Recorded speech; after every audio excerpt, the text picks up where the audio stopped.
GT Holidays. GT Holidays, South India's #1 travel brand. சென்னையில properties தேடுறீங்கன்னா findbhk.com போங்க. Matching ப்ராப்பர்ட்டிஸை AI உங்களுக்கு suggest பண்ணும். இப்போ கிட்டத்தட்ட திமுகவில் 40% புதிய முகம் அப்படின்னு சொல்கிறாங்க. ஸோ ஏற்கனவே அறிமுகமானவர்கள், ஏற்கனவே போட்டியிட்டவர்களுக்கு களம் வந்து தெரியும். இப்போ புதிய முகம் வந்தால் ஐபிசி தமிழ் நேயர்களுக்கு வணக்கம். இன்றைய சிறப்பு நேர்காணலில் நம்மோடு இணைந்திருக்கிறார் மூத்த பத்திரிகையாளர் குபேந்திரன் அவர்கள். வணக்கம் சார். வணக்கம். இந்த முறை வந்து தேர்தல் திமுக வெர்சஸ் அதிமுக தானா? கண்டிப்பாக. அதில் என்ன உங்களுக்கு சந்தேகம்? வேறு என்ன மூன்றாவது அணி வந்து இந்த இடத்துக்கு வந்து போட்டி போடுமா, இல்லை தாக்கு பிடிக்குமா? சொல்லுங்கள். தப்பு கிடையாது, கேள்வி கேட்டதில் தப்பு இல்லை. நம்ம வந்து என்ன வேணால் சொல்லலாம். 15 ஆரம்பித்த சதவீதம் 55 வரையும் கொண்டு போனாங்க. ஆனால் களம் என்ன? அதிமுக விசஸ் திமுக அப்படி தான் வரும். திமுக விசஸ் அதிமுக இது மாறாது. இன்றைக்கி கூட்டணி பலம் அப்படின்னு சொல்லி நாங்கள் ரொம்ப ஒத்துமையாக இருக்கிறோம், வந்து நாங்கள் எங்களை போல் ஒத்துமையாக இல்லைன்னு சொன்ன அந்த கூட்டணியில் எவ்வளோ கலாட்டம் நடக்குது. இன்ன வரைக்கும் பேச்சுவார்த்தை முடியல. அதிமுக பாஜக இன்னும் யார் சேர்றாங்க அதெல்லாம் வேண்டாம். திமுக கூட்டணி இன்னும் பேச்சுவார்த்தை முடியலையே. இப்போது காங்கிரஸ் கட்சியிலேருந்து அந்த பொறுப்பாளர் கிரீஷ் சோடங்கர் என்ன சொன்னார், பீகாரில் ஏன் நாங்கள் தோற்றோம், 55-60 இடம் நின்று 5 இடம் ஜெயித்தோம். காரணம், கடைசி நேரத்தில் எங்களுக்கு தொகுதிகளை ஒதுக்கினால் எங்கள் வேட்பாளரை அறிவித்து பிரச்சாரத்தை மேற்கொள்ள முடியவில்லை. இன்ன வரைக்கும் இங்கே முடியலையே. அப்படி இருக்கும்போது என்ன குழப்பம் இருந்தாலும் திமுக விசஸ் அதிமுக கூட்டணியாகத்தான் இருக்குமே தவிர தாவேக்கா வந்து இந்த இடத்துக்கு வந்து வரும், எங்கேயாவது ஒரு 4-5 இடத்துல ஒரு கணிசமான வாக்குகள் வாங்குவார், அவ்வளோதான். திமுக கூட்டணிக்குள்ளே அந்த கலாட்டா நடக்குது அப்படிங்கிற விஷயத்த நீங்கள் சொல்கிறீங்க. இப்போது தமிழக வாழ்வுரிமை கட்சியினுடைய தலைவர் வேல்முருகன் அவர்கள் வெளியே போயிட்டார். இன்றைக்கி விடுதலை சிறுத்தைகள் கட்சியும் கடுமையாக வந்து தங்களுடையக்கான அந்த தொகுதிகளை கேட்குறதுல ரொம்ப கராராக இருக்காங்க அப்படிங்கிற செய்தியை நம்ம பார்த்துட்ருக்கோம். இந்த திமுகக்குள்ளே இந்த 23 கட்சிகளையும் உள்ளே சேர்ப்பதில் என்ன சிக்கல் இருக்கிறதா நீங்கள் பார்க்குறீங்க? புதிய கட்சிகள் வந்து உள்ளே வந்து விட்டது. அந்த புதிய கட்சிகள் உள்ளே வந்ததால் ஏற்படுகிற குழப்பம் ஒரு பக்கம். ஆனால் இத்தனை ஆண்டுகளாக உங்களோட பயணிக்கிறாங்கல்ல, காங்கிரஸ், கம்யூனிஸ்ட்டு, விசிகா.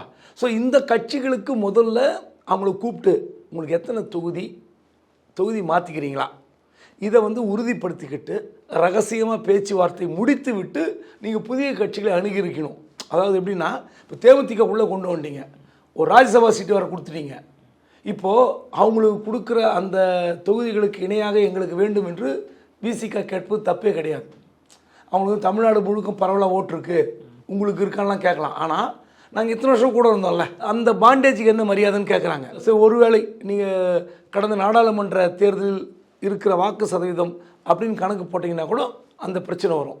ஸோ என்ன பண்ணியிருக்கணும், திமுக, கம்யூனிஸ்ட்டு, விசிகா, மதிமுக, காங்கிரஸ் எல்லோரையும் அழைத்து உங்கள் தொகுதிகள் நீங்கள் நம்பர்ஸ் கொடுங்க, தொகுதியில் மாற்ற போகிறீங்களா அது லிஸ்ட்டு கொடுங்க, நாங்கள் உட்காந்து 2-3 மாதத்துக்கு முந்தையே இதெல்லாம் முடிச்சிடணும். காரணம் 30 நாள் தான் இருக்குது. இப்போ கிட்டத்தட்ட திமுகவில் 40% புதிய முகம் அப்படின்னு சொல்கிறாங்க. ஸோ ஏற்கனவே அறிமுகமானவர்கள், ஏற்கனவே போட்டியிட்டவர்களுக்கு களம் வந்து தெரியும். அவங்க போய் ரீச் ஆகிடுவாங்கப்பா, இவர் கேண்டிடேட் சங்கர், ஆமாப்பா தெரியும், இவர் தான் அந்த கேண்டிடேட்னு முடிவாகிருக்கும். கட்சிக்காரன் முடிவு பண்ணியிருப்பான், வேலை செய்கிறவனுக்கு தெரியும், ரெண்டாவது அந்த மக்களுக்கும் தெரியும். இப்போ புதிய முகம் வந்தால் அவனுக்கு நிறைய பிரச்சனை இருக்குது. அதாவது சின்னம் தான் முக்கியம், அது வேறு. ஆனால் எதிர் குரூப்பை சமாளிக்கணும், அதுக்கே 5-6 நாள் போயிடும். அப்புறம் எல்லாருக்கும் போய் சால்வை போடணும், மாலை போடணும், மரியாதை செய்யணும், ஏகப்பட்ட சிக்கல் இருக்குது. கிட்டத்தட்ட திமுகவே அந்த சிக்கல் இருக்குது, வேலை செய்யறதில்ல, போய் களத்தில் போய் நிற்கிறதில்ல. அப்படி இருக்கும்போது 2 மாதங்களுக்கு முன்பே திமுக சுமூகமாக கூட்டணி பேச்சுவார்த்தை முடித்திருக்கணும், பங்கீடை முடித்திருக்கணும், கோட்டை விட்டாங்க. வேல்முருகன் சொல்கிறாரு, பெரியண்ணா மனப்பான்மையோட இவங்க அணுகிறாங்க கட்சிகளை அப்படின்னு வந்து அவர் சொன்னார். குறிப்பாக வந்து அதிகாரினுடைய கட்டுப்பாட்டில் முதலமைச்சர் இருக்கார் அப்படிங்கிற ஒரு குற்றச்சாட்டையும் அவர் வச்சுருக்காரு. நீங்கள் இதை எப்படி பார்க்குறீங்க? அதாவது அவருக்கு 2 சீட்டு கொடுத்துருந்தால் கூட்டணியில் இருந்திருப்பார். ஆனால் இவங்க வந்து 1 தான் முடிவு பண்ணாங்க, 1க்கு மேலே கிடையாதுங்கிறாங்க. ஸோ 2021 அந்த கூட்டணி பேசும்போது அவருக்கு என்ன வாக்குறுதி கொடுத்தாருன்னு நமக்கு தெரியாது. அவர் அப்படி தான் சொல்கிறார், எனக்கு கடந்த முறை கூட்டணியின் போதே எனக்கு நிறைய வாக்குறுதி கொடுத்தார்கள், அதெல்லாம் அவங்க ஃபுல்ஃபில் பண்ணலங்கிறாரு. அடுத்து அதிகாரிகள் வந்து குழப்பம் விளைவித்தார்கள். அதாவது என்னென்னா, நீங்கள் பல இடத்துல ஒரு வேல்முருகன் பேட்டி கொடுத்தார், நான் ஃபோன் செய்தால் வந்து அதிகாரிகள் பேசுவதில்லை. அப்புறம் முதலமைச்சருடைய அப்பாயின்மெண்ட் கேட்டால் வந்து கொடுத்து விட்டு தடுக்கிறார்கள். இந்த கோபம்லாம் அவருக்கு இருக்குது. ரெண்டாவது, வெளிப்படையாக அவர் வந்து பல விமர்சனங்கள் பேட்டிகள் வைத்திருந்தாலும் கடைசி சட்டமன்ற கூட்டத்தொடர் நாள் இந்த ஆட்சியில் அவர் எப்படி பேசினா தெரியும். திமுக தான் ஒரு சிறப்பான கட்சியாக செயல்பட்டது. இந்த கட்சி இருப்பதால் தான் மதசார்பற்ற ஒரு கூட்டணி தமிழ்நாட்டில் வலிமை பெற்றது. என்னென்னவோ பேசினார். அப்படி இருக்கும்போது அவரையும் திமுக அழைத்து சரி செய்திருக்க வேண்டும்.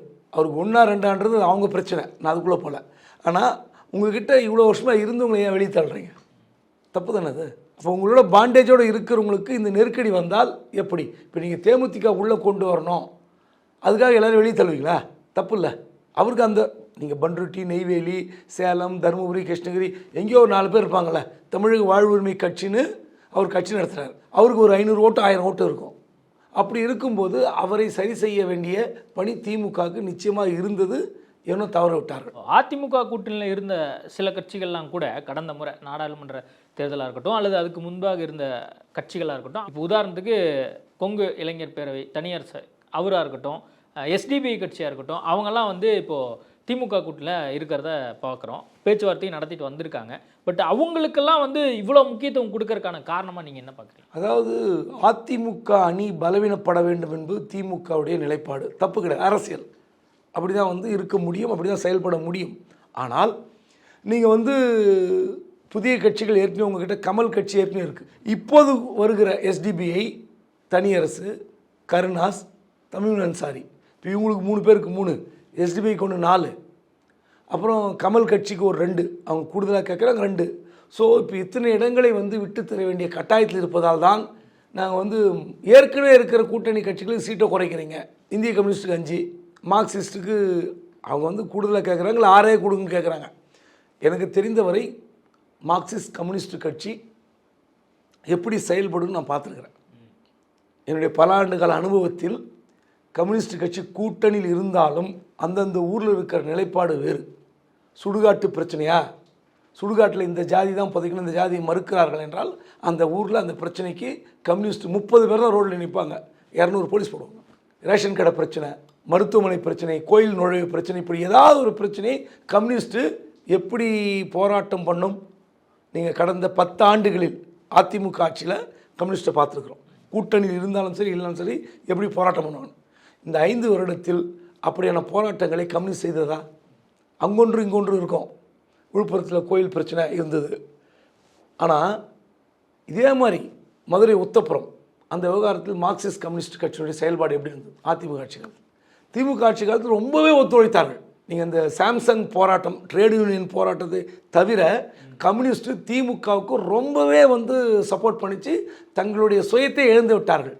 அப்படிப்பட்ட கம்யூனிஸ்ட்டுக்கு நீங்கள் கண்டிப்பாக 6 கொடுத்துடலாம். நான் ஒரு பத்திரிக்கையில் சொல்கிறேன், மற்றபடி நான் கம்யூனிஸ்ட்டுக்காக பேசுகிறேன் இல்லை திமுகவுக்கு வந்து நெகட்டிவாக சொல்கிறேன் இல்லை. உங்களோட இருப்பவர்களை நீங்கள் சரி செய்து கொண்டு அவர்களை அரவணைத்து கொண்டு சென்றிருந்தால் அந்த பிரச்சனை வராது. தேமுதிகவுக்காக விசிக இத்தனை நாள் போராட்டம், தேமுதிகவுக்காக மார்க்சிஸ்ட் இத்தனை நாள் போராட்டம். நான் கேட்குறேன், 6 சீட்டுக்கு எத்தனைங்க 5 கட்ட பேச்சுவார்த்தை? ஏற்கனவே வாங்க இந்த 6 அவங்க 7 8 கேட்குறான்னு வச்சுங்க. ஆனால் இப்போ கொடுக்க போகிறது 5. அப்போது இந்த 5 சீட்டு 6 சீட்டுக்கு 5 கட்ட பேச்சுவார்த்தை நாங்கள் வந்து தலைமை கூடி முடிவெடுக்குங்கிறாரு அறிவாலயம் வாசலில். எனக்கு ஒன்றும் புரியல. அந்த சீட்டு தான் பிரச்சனையா, இல்லை வந்து வேல்முருகன் அவருடைய பேட்டியில் சொன்ன மாதிரி சீட்டுகளை தாண்டி நாங்கள் சில கோரிக்கைகள் வந்து வைக்கிறோம், அந்த கோரிக்கையும் சேர்த்து வந்து இவங்க எங்களை கன்சிடர் பண்ணணும் அப்படிங்கிற விஷயத்த வேல்முருகன் சொன்னார். அந்த மாதிரி விடுதலை சிறுத்தைகள் கட்சியாக இருக்கட்டும் அல்லது சிபிஎம்மாக இருக்கட்டும் கூடுதலாக வேறு ஏதாவது கோரிக்கை வைக்கணும் அப்படின்னு சொல்லி தேர்தலுக்கு பின்பாக, அதுவும் குறிப்பாக ஒருவேளை ஆட்சி அமைஞ்சது அப்படின்னா அதுக்கப்புறம் எங்களுக்கு சில விஷயங்கள் நீங்கள் ஃபேவர் பண்ணணும் அப்படிங்கிற ஒரு டிமாண்டையும் சேர்த்து வைக்கிறாங்களோ? என்ன கோரிக்கை யாருக்கு தெரியும்? அது தமிழ்நாட்டு நலன் சார்ந்த கோரிக்கைன்னா அது வெளிப்படையாக சொல்லலாமே. இல்லை கட்சி சார்ந்த கோரிக்கைன்னா அதுவும் சொல்லலாம். சுயநலம் சார்ந்த கோரிக்கைன்னா சொல்ல முடியாது. நீங்கள் ஆட்சி அமைந்த பிறகு எங்களுக்கு இதெல்லாம் செய்யணும் எப்படி சொல்கிறது, என்ன கேட்குறது? எனக்கு தெரிந்து வேல்முருகன் என்ன வைத்தார் எனக்கு தெரியாது. ஆனால் வேல்முருகன் என்ன பண்ணார்னா, இந்த திமுக கூட்டணியில் இருக்கிற இழுபறியை வைத்து தமிழ் தேசிய கூட்டணி ஒன்று அமைக்க வேண்டும். சீமானுக்கு மாற்றாக, சீமான் மாதிரி இல்லை, நாம் தமிழர் கட்சியிலேருந்து பிரிந்து வந்து இவர்கிட்ட சேர்ந்திருக்கிற சிலர், அப்புறம் ஏற்கனவே பிஎம்கேலேருந்து வெளியே வந்த முன்னாள் எம்எல்ஏக்கள், இவங்களாம் நிறைய பேர் இருக்காங்க. ப்ளஸ் வந்து கம்யூனிஸ்ட்டு, விடுதலை சிறுத்தை, இன்னும் சில கட்சிகளை சேர்த்துக்கொண்டு ஒரு புதிய கூட்டணி அமைக்கலாம் என்று வேல்முருகன் திருமாவளவனை அழைத்தது உண்மை. இந்த விஷயம் திமுக தெரியும். திருமாவளவனும் வேல்முருகன் சந்தித்து பேசியதாகவும் சொல்கிறார்கள். தயவு செய்து அப்படிப்பட்ட முடிவை நம்ம எடுக்க முடியாது. அதிமுக அணி ஒரு பக்கம், திமுக அணி ஒரு பக்கம், விஜய் ஒரு பக்கம், இதில் நாம் ஒரு கூட்டணி வைத்தால் நம்ம காணாமல் போயிடுவோம். நம்ம குரல் சட்டமன்றத்தில் ஒலிக்காது. அப்போ என்ன பண்ணுவீங்க? இல்லை அவங்க திமுக நம்ம கேட்ட தொகுதி கிடைக்கல, உங்களுக்கும் தரல, அப்போ என்ன பண்ணுவீங்க? அவர் திருமணம் போராடி அங்கேயே இருப்போம், கூடுதலாக வாங்க பார்ப்போம் அப்படின்னு போயிட்டார். வேல்முருகன் அந்த வாய்ப்பு கிடைக்கவில்லை, அவ்வளோதான். சிறுத்தாப்பு இந்த முறை சீரலன்னு எப்படி சொல்ல முடியும்? சண்டை போட்டுருக்காங்களே, டபுள் டிஜிட் அவுட்கம் இல்லை அதான் டபுள் டிஜிட் கேட்டு சண்டை போடல. அவங்க தேமுதிகவுக்கு என்ன கொடுக்குறீங்களோ அந்த சீட் எங்களுக்கு வேணும், இதான் டிமாண்ட். இப்போ தேமுதிகவுக்கு 10ன்னு சொல்லிட்டாங்க. இதில் அமைச்சர் ஏவாவேலு செய்த குளறுபடி என்று திமுகவில் ஒரு குரல் ஒலிக்கிறது. ஆனால் அமைச்சர் ஏவாவேலுக்கு திமுக தலைமை கொடுத்த அசைன்மெண்ட்டே என்னென்னா தேமுதிகவை கூட்டிகிட்டு வாங்க. தேமுதிக திமுகவுக்கு எந்த அளவுக்கு பலமாக இருக்கும்னு நீங்கள் நினைக்கிறீங்க? இந்த கூட்டணிக்கு என்ன பலம் சேர்க்க போகுது தேமுதிக? அதிமுக வீக் ஆகணும், அதுக்காக அந்த பக்கம் போகக்கூடாது. புரியுதா உங்களுக்கு? ஒருவேளை நாடாளுமன்ற தேர்தலில் தேமுதிக அதிமுக கூட்டணி இருக்கிறது, அந்த கட்சி அங்கே போகணும், அதிமுக பலவீனமாகும், அங்கே கூட்டு வந்துட்டாங்க. இதில் ஒரே ஒரு திமுக தவறு செய்ததாக நான் பார்க்குறேன். காங்கிரஸ் கட்சி வெளியேறிவிட்டால் என்ன செய்வது? அதுக்காக தேமுதிக உள்ளே கூட்டு வந்தாங்க. ஆனால் என்ன சொல்லியிருக்கலாம், காங்கிரஸ் ஒருவேளை வெளியேறாவிட்டால் எங்களுடைய பயணித்தால் உங்களுக்கு சீட்டு மறுபரிசீலனை செய்யப்படும். இப்போ நீங்கள் 10 கேட்குறீங்க, 10 கொடுக்குறத ஒத்துக்கிறோம். ஆனால் காங்கிரஸ் உள்ளே வந்தால் உங்களுக்கு சீட்டு குறையும் சொல்லியிருந்தால் பிரச்சனை இல்லை. இப்போ திடீர்னு இன்றைக்கி தான் காலையில் தேமுதிக பொதுச் செயலாளர் சொல்கிறாங்க, நாங்கள் கூட்டணிக்காக சில தொகுதிகளை விட்டு கொடுப்போம்னு சொல்கிறாங்க. அது நமக்கு எந்த அளவுக்கு இன்னும் விட்டு கொடுக்க போகிறாங்கன்னு தெரில. ஏன்னா சீட்டை குறைக்கிறது ஒரு பக்கம், நீங்கள் கேட்கிற தொகுதி நான் கேட்பேன், நான் தொகுதி நீங்கள் கேட்பீங்க. விசிக தொகுதியை மதிமுக கேட்கும், மதிமுக தொகுதி தேமுதிக கேட்கும், தேமுதிக தொகுதி மார்க்சிஸ்ட் கேட்கும். இந்த குழப்பம் இருக்குல்ல, இது பெரிய சிக்கல். ஸோ இதெல்லாம் இந்த குழப்பம் வராமல் தடுப்பதற்கு திமுகவுக்கு அதிக வாய்ப்பு இருந்தது. மொத்தத்தையும் கோட்டை விட்டாங்க. நீங்கள் டிசம்பர்லேயே முடிச்சிருக்கணும், ஜனவரியில் க்ளோஸ் பண்ணியிருக்கணும், ஸ்மூத்தாக கொண்டு போய் நீங்கள் பாருங்கள். இப்போ மார்ச் 30 வேட்புமனு, நீங்கள் வேட்பாளர் பட்டியல் எப்போன்னா விடலாம். ஆனால் உங்கள் கூட்டணி நீங்கள் வச்சுக்கிட்டு ஒரு வழக்கமாக என்ன பண்ணுவாங்கன்னா, திமுக தேர்தலுக்கு முந்தி ஒரு பிரம்மாண்டமான கூட்டணி கட்சி கூட்டம் நடத்துவாங்க. எல்லா கூட்டணி கட்சியிலும் மேடையில் ஏற்றி ஒரு பிரம்மாண்டமான விழா எடுப்பார்கள். அப்படிப்பட்ட பொதுக்கூட்டம் நடத்த முடியல. இப்போ இவ்வளோ சண்டை சச்சரவுக்கு நடுவில் இப்போ இந்த கூட்டணி செயல்பாடு எப்படி இருக்கும்? நீங்கள் பாருங்கள், விசிக மனம் நொந்து போயிருக்கிறது. நாங்கள் எங்களுடைய இலக்கு 15ன்னு ட்வீட் போடுறாங்க. இலக்கு 15 குறைந்து 12வது வேணுங்கிறாங்க. நீங்கள் காங்கிரஸுக்கு மட்டும் என் கூடுதலாக கொடுத்தீங்கன்னு கேட்குறாங்க. போன முறை 25 கொடுத்தீங்க, இந்த முறை 3 கொடுத்தீங்களா எப்படி அப்படின்னு கேட்குறாங்க. ஸோ இந்த குழப்பத்துக்கெல்லாம் காரணம் திமுக கூட்டணி கட்சிகள் கிடையாது. ஓகே சார், நேர்காணல் கொடுத்ததுக்கு மிக்க நன்றி. நன்றி. GT Holidays. GT Holidays, South India's #1 travel brand. சென்னையில ப்ராப்பர்ட்டிஸ் தேடுறீங்கன்னா findbhk.com போங்க. மேட்சிங் ப்ராப்பர்ட்டிஸை AI உங்களுக்கு சஜஸ்ட் பண்ணும்.